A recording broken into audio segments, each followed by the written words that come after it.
به نام خدا. سلام، خیلی خوش اومدید به این ویدیو. امروز میخوام در مورد این موضوع صحبت بکنم که به نظر شما ثروتمند شدن، کسب موفقیت تا چه اندازه ناشی از شانس و بخت و اقبال و رانت و چقدر ناشی از فرایندهاییه که ما باید بشناسیم و عملیاتیشون کنیم. یعنی چقدر میتونه مثل یه علم باشه، همونطور که به درستی علم توی فرایند کشف جاذبه زمین اعتقاد داریم، چقدر ثروتمند شدن رو میتونیم علمی ببینیم.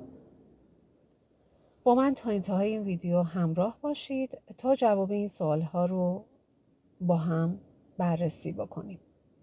من مطمئنم با گوش دادن این ویدیو و عمل به توصیه‌هاش شما میتونید سهم بالایی تو کسب موفقیت توی زندگیتون داشته باشید. اون چه توی این ویدیو با هم در موردش صحبت میکنیم خلاصه کتاب دانش ثروتمند شدن نوشته والاس واترزه. امیدوارم مفید باشه براتون. فرایند کسب ثروت به دو دسته عوامل میشه طبقه بندیش کرد. یک دسته عوامل ذهنی و فکری ما هستن که شاید بگم بیشتر از 50 تا 60% رو به خودشون اختصاص میدن و بقیه ناشی از عملگرایی و رفتار ماست. پس اگر نقش عوامل ذهنی رو پررنگتر از فعالیت‌ها و عملگراییمون نبینیم، ولی حداقل نقششون میتونه به یکسان و به یه اندازه باشه. خب پس اول میریم این که ذهنیت هامون رو درست بکنیم. ما اول باید ذهن ثروتمندی داشته باشیم تا بتونیم نتیجه اعمالمون رو به سمت موفقیت و کسب ثروت سوق بدیم.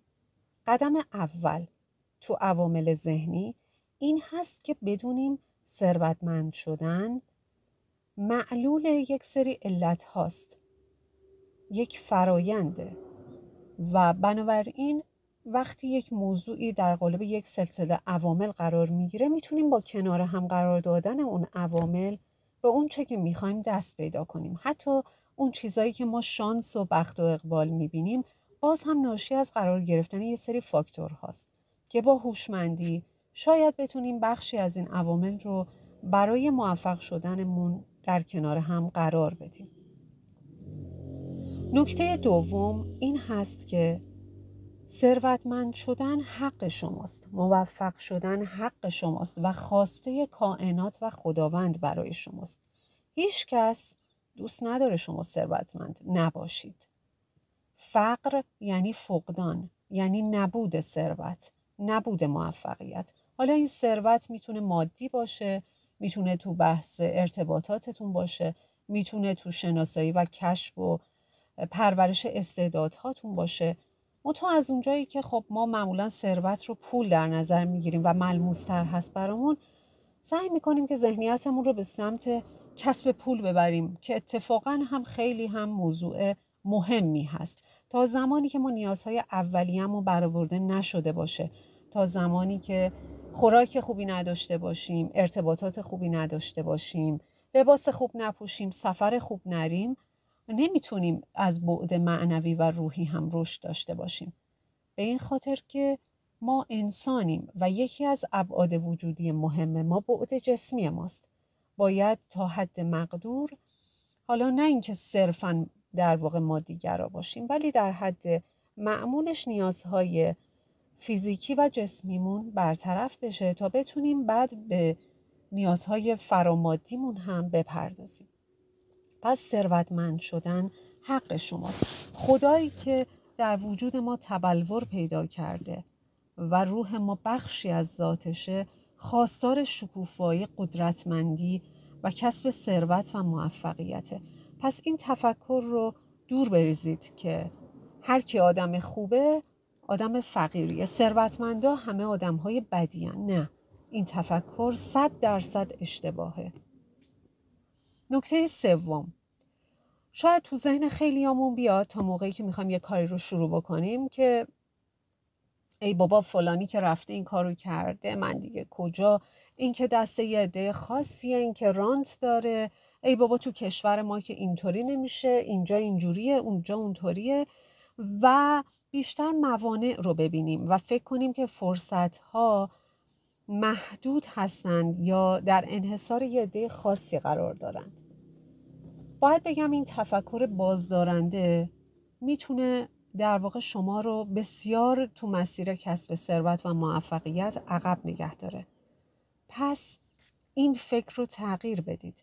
بدونید که همون جوری که برای بقیه آدم‌های روی این کره خاکی فرصت و امکانات و شرایط وجود داشته، برای شما هم وجود داره و امکان دستیابی بهش براتون هست.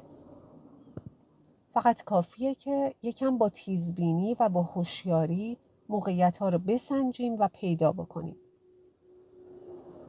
نکته 4، هر چقدر بابت اون چیزهایی که داریم، شاید این رو بارها شنیده باشید، ولی این حقیقت محضه که اگر شکرگزار آنچه که داریم باشیم، نعمت و ثروت بیشتری هم به سمتمون میاد. شکرگزاری هم صرفاً گفتن یه سری کلمات و حرف‌ها نیست. به عقیده من شکرگزاری یعنی استفاده کامل از اون چه به همون داده شده، از ظرفیت‌های موجودمون. وقتی خودمون میدونیم فلان استعداد رو داریم و ازش سعی میکنیم به نحو احسن و در حد اعلاش استفاده بکنیم، یعنی وظیفمون رو در قبال اون استعداد و اون توانمندی اجرا کردیم، یعنی شکرگزار بودیم. اینجوریه که درهای بیشتری برامون باز میشه. سعی کنید تفکرتون رو از روی محدودیت‌ها، ضعف‌ها بردارید و بابت اون چه که دارید، بابت سلامتی، پولی که دارید، شغل فعلیتون، هرچند این عوامل به اندازه کافی نباشه و مورد رضایتتون نباشه، شکرگزار باشید و برای بیشتر کردنشون در کنارش تلاش هم بکنید. نکته 5 این هست که شک و ترس یعنی ضعف ایمان ما به خودمون، به توانمندیامون. این تفکر رو هم کنار بذارید، چون ترس و شک مانع میشه که شما بخواید کاری رو استارت بزنید، یا اگر استارت زدید با کوچکترین موانعی ممکنه که این عوامل مانع از این بشن که شما مسیرتون رو ادامه بدید. پس هر زمان که شک و ترس سراغتون اومد، با شکرگزاری و ایمان به توانمندیاتون اون رو از ذهنتون پاک کنید و سعی کنید به جای تمرکز به اون بیشتر دنبال راه حل باشید تا اینکه مغلوب ترس هاتون بشید.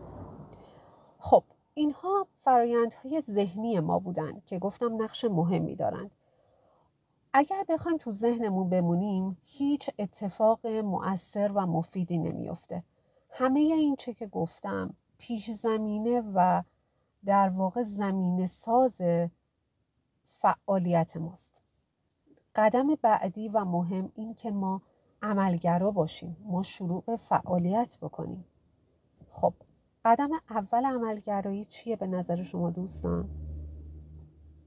قدم اول اینه که ما استعدادهامون رو بشناسیم. روانشناسان معتقدن هر آدمی حداقل بین 3 تا 5 استعداد ویژه در وجودش نهادینه شده که وظیفشه حداقل 2 تاشون رو کشف کنه و روشون تمرکز کنه تا بتونه رشد شخصیتی، مالی، روحی پیدا بکنه. پس اول استعدادهاتون رو بشناسید، بنویسینشون. حتی اگه فکر میکنین استعدادی هم ندارید، خوشبختانه الان زمینه برای آموزش هر فعالیتی که فکر میکنید میتونید توش موفق باشید وجود داره و باید بگم علاقه‌مندی به یک موضوع نشون دهنده وجود استعداد در وجود شماست. اگر فکر میکنید به یه موضوع علاقه دارید، یعنی استعداد اون موضوع در وجودتون نهاده شده. پس شکرگزارش باشید و سعی کنید مسیر مناسب رو برای دستیابی بهش پیدا بکنید. قدم دوم عملگرایی این هست که ممکنه شما 5 تا استعداد داشته باشید، ولی فاکتور عوامل محیطی و ارتباطی رو کم اهمیت نبینید. سراغ اون استعدادی برید که عوامل محیطی بتونند زمینه شکوفایی هرچه سریعترش رو براتون فراهم بکنن. مثلا شما فرض کنید میخواد احساس میکنید به ماهیگیری علاقه دارید، ولی توی شهر کویری دارید زندگی میکنید، میدونید ماهیگیر خوبی میشید، فروش خوبی خواهید داشت، اما اینکه شما تبدیل بشید به یه ماهیگیر توانمند، حالا هر شغلی میتونه باشه، فرض کنید میخواید بشید یه طراح وب قدرتمند، یه پزشک قدرتمند و توانمند، نقش محیط اطرافتون رو کم اهمیت نبینید. سعی کنید متناسب با شرایطتون اون استعداد رو انتخاب کنید و روش تمرکز داشته باشید. ارتباطاتی که میتونید برقرار بکنید رو یادداشت کنید. چه آدم‌هایی، از دوستان و آشنایان و فامیل بگیر تا همکارتون تا همسایه، هر کی که بتونه به یه نوعی با شما مشارکت بکنه، همراهی بکنه و کمکتون بکنه رو در نظر بگیرید و استعدادی رو انتخاب بکنید که این عوامل کمک کننده رو بتونه در واقع همراهیش بکنه و داشته باشه.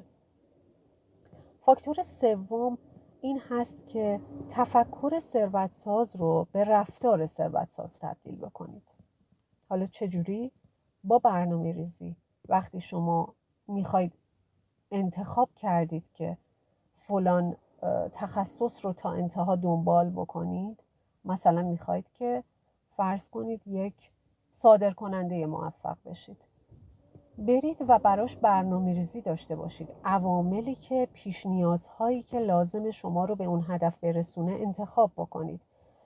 برای خودتون اونچه که 2 سال آینده خواهید بود رو ترسیم بکنید و بعد برنامه‌تون رو همینطور ریز و ریزتر بکنید. برنامه ریزی هاتون رو 6 ماهه کنید، ماهانه کنید، هفتگی کنید، روزانه و ساعتی، و سعی کنید هر روز بخشی از مسیر دستیابی به هدف رو طی بکنید.